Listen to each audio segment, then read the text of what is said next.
Hey guys, I wanted to talk about links, and I want to talk about the two absolute rules about links that people mess up all the time. So here I've got, I'm in Webflow, and I've got just a simple mock-up here, and I've got one link. And so if you can see right here, my link, it's got some problems. Now, when I hover over it, that's when it's being activated. So if I can click on it, I would actually go to the link. Now, the first problem is that there's not enough padding, and this happens all the time. So if you've got a list of links, it's only when you're right up next to it is it when it triggers, and you could actually go to the page right there. So the first rule is you want to have an enormous amount of padding on your links. You can do more than you think you need, And so notice here, if I'm coming in, it's triggered right there. Now you might ask yourself, why have that much padding? Well, because if someone is coming over here, this is probably the only thing that they're going for around here. You shouldn't have enormous amounts of click targets in one area. And so the idea is designing for forgiveness, right? It's a very forgiving design. So even if you're close, it can trigger.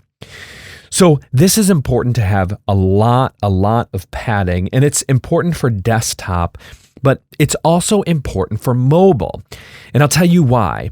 So here is my thumb, and you might think, when I go to tap on something on my phone, I've got all this juicy area right in this black spot right here where I can smash buttons.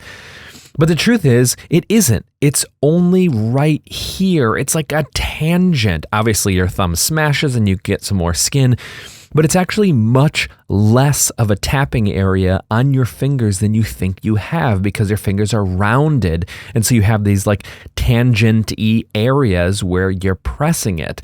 So it's a much smaller portion of your thumb that's actually touching. So it actually look something more like this.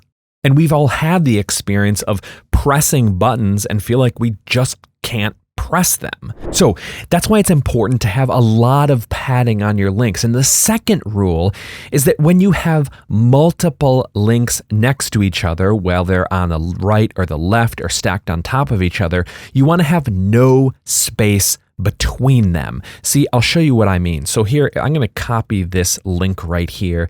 And if you notice, I've got those 25 pixels of padding on each side here. So when I'm on here and I move over here, I'm immediately triggering, I'm on top of the next button.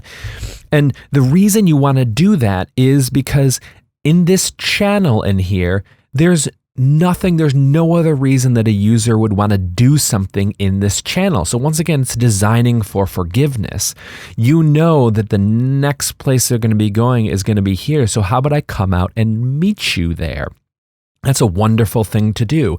So that when you have a bunch of links next to each other and you're moving through, it's just a very satisfying experience. And if you design this way, you're going to habituate your users, teach your users that, hey, all of your buttons are very forgiving. You can just be kind of near them and it feels very good. It doesn't have this feeling of unable to navigate.